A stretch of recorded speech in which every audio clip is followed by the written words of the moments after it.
Hello, I'm going a little rogue here. I am starting another read out loud, in the middle of reading out loud Captain Blood. So um, this may make both readouts rather spotty, but I'm doing this because I'm going to read Orlando Furioso by Ludovico Aristo out loud, canto by canto.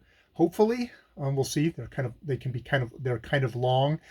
But Tom at LA Books, who has already taken people through Dante's The Divine Comedy, is now starting this Orlando Furioso. And I wasn't able to participate in The Divine Comedy. That's something I might actually circle back around because his videos are up. But this is one that I can do along with him live, possibly post questions and stuff like that as I go, maybe make videos as I go. We'll see. So yeah, this is my very abbreviated introduction for Orlando Furioso. But if for some godforsaken reason someone else other than myself is watching this, go to Tom. It's Tom LA Books, and pair that up with Orlando Furioso, or just Orlando, I'm sure, and you'll quickly find his series on that, where he starts off with a really good introduction to the book. That said, this is my learning method. I make videos where I'm like, okay, this is what I know. I'm going to say it out loud because it kind of helps it penetrate in my brain. So this is very much Wikipedia research. The translation that I've purchased is got a gigantic introduction at the beginning of it, which I went, I don't want to read this. It's a gigantic introduction. Maybe I want to read it afterwards. A lot of times I don't, but I thought I would just start off by doing my, a part of it is based off of Tom's introduction, and a part of it is just sort of is my Wikipedia research. So yes, Orlando Furioso, the frenzy of Orlando, or more literally, raging Roland, which this is Furioso. It's not furious, it's mad. It's like insane. Fury. It's insane Orlando, and it's spoiler alert. This is the madness of love, and love makes you go insane. And there is a particular person in I think this is a, what does it say? It's a Italian epic poem that the earliest edition appeared in 1516, though it wasn't actually published in its complete form until 1932. And I know from Tom that Aristo actually had planned even another version, but had died before that could be completed. This is a sequel. This is a sequel to a different poet's work, Matteo Maria Biardo's unfinished romance Orlando Innamorato, Orlando in Love, which was published posthumously in 1495.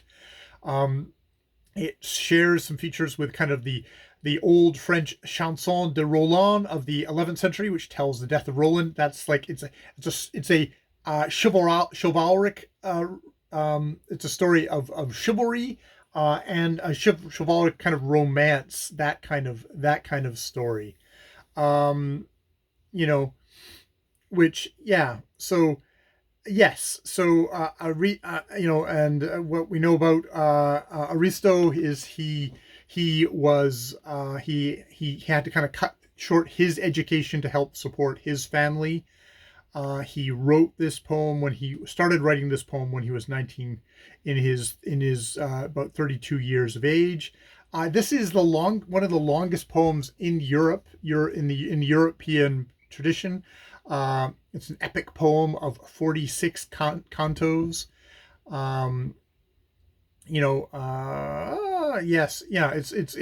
Divided into 46 cantos. Each is containing a variable number of 8-line stanzas in ottava rima, a rhyme scheme of A, B, A, B, A, B, C, C, which I believe that the translation that I'll be using does do that. I think there's either poetry translations of this or there's prose ones. I definitely when going for a prose one. Yeah, the work is 38,736 lines long, in total, making it one of the longest poems in European literature. He began working on the poem when he was like in 1506, when he was around 32. And the first edition in 1516, 40 cantos were published. It was dedicated to the poet's patron, Il Palto d'Este, which indeed a part of one of the subplots is sort of tracing the lineage of the d'Este family. Sounds like his patron was a complete asshole who detested his poetry, and any actual rewards he gave to him were simply for him being a messenger, not for the poetry itself.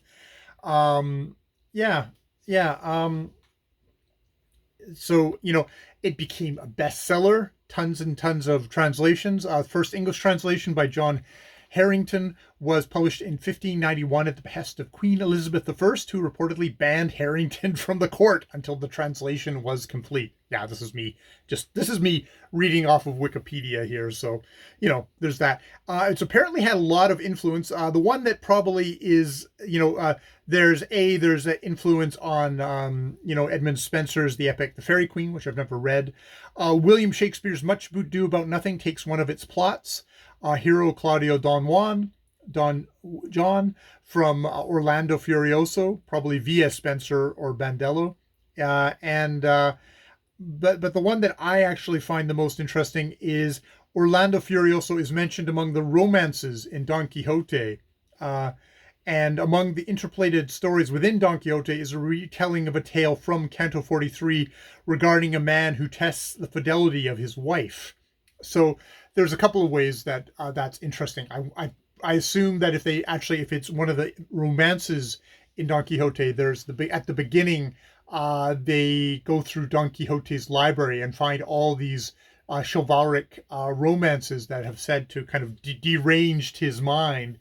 And within those is indeed maybe a tale of someone driven mad by love is definitely a part of that. So I'll have to kind of pick out that reference. It's interesting that, there's Don Quixote is you either embrace or you find annoying all the little subplots in Don Quixote where he'll just go off in a complete different direction. And from what I hear about Orlando Furioso, that is also one of either the joys or one of the things that people go, oh, that's terrible. You're breaking Aristotle's unity of story there by having all these variety of different stories in there. So there's possibility that Don Quixote has been influenced by this for just its storytelling, the storytelling method as well. So yeah, that is, I think, about all I'm gonna say about it. Yeah, it's had massive influence on music, art, popular fiction. They've got L. Sprague de Camp doing stuff, and Theodore Sturgeon, which shows you that Wikipedia articles are often contributed by science fiction and fantasy fans, maybe more than other stuff. I think there was a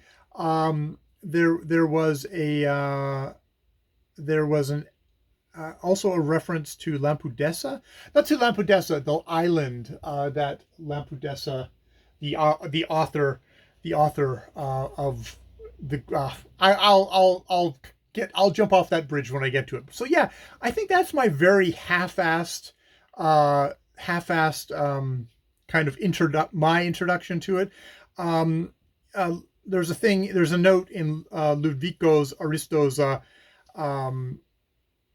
in his Wikipedia article, where it says that Aristo also coined the term humanism, in Italian umanissimo, for choosing to focus upon the strengths and potentials of humanity rather than only upon its role as subordinate to God. And this led to Renaissance humanism, which is a big claim right there, would be a giant influence on the course of history going forward, if that indeed is the case. I learned it on Wikipedia, so it must be true, correct?